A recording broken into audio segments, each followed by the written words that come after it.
తాజా విత్తనాలు.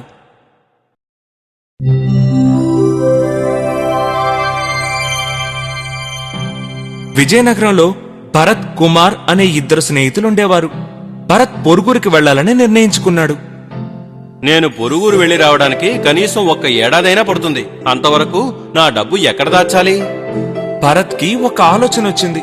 ఒక జాడీలో 5000 బంగారు కాసులు వేసి దానిపై విత్తనాలు పోసి మూసివేశాడు.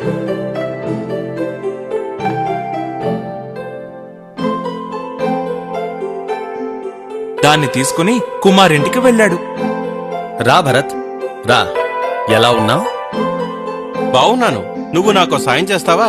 నేను ఈ జాడీలో కొన్ని విత్తనాలు ఉంచాను. నేను తిరిగి వచ్చే వరకు దీనిని జాగ్రత్తగా చూసుకుంటావా? అంతే గదా, నేను చూసుకుంటాలే. నువ్వు దిగులు పడకుండా వెళ్ళిరా. భరత్ ఊరికి వెళ్లి 1 సంవత్సరం పూర్తయింది. తిరిగి రానే లేదు. జాడీలో ఏముందా అని కుమార్ దాన్ని బోర్లించాడు. అయ్య బాబోయ్, ఎన్ని బంగారు కాసులు! ఈ కాసులన్నిటినీ మనమే తీసుకుందాం.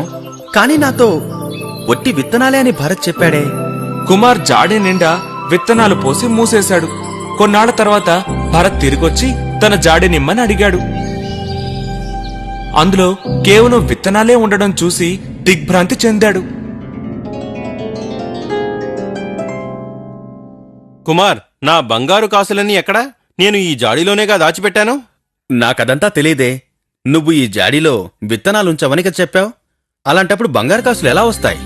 భరత్ మౌనంగా తెనాలి రామలింగుడి వద్దకు వెళ్ళాడు. అతను చెప్పిందాన్ని రామలింగుడు శ్రద్ధగా విన్నాడు. భరత్, నువ్వెన్ని నెలలకు ముందు ఈ జాడీని ఇచ్చావ్? 1.5 ఏడాది క్రితం నేను ఈ జాడీనిచ్చాను. రామలింగుడు ఆ జాడీని సూక్ష్మంగా పరిశీలించాడు. విత్తనాలన్నీ కొత్తగా తాజాగా ఉన్నాయి. 1.5 ఏడాది అయ్యిందంటే విత్తనాలు ఇంత తాజాగా ఉండవు. కుమార్ జాడీని తెరిచి బంగారు కాసులు తీసుకుని వేరే విత్తనాలు వేసి ఉండాలి. అందువలన కుమార్ 10,000 బంగారు కాసులు భరత్కి ఇవ్వాలి.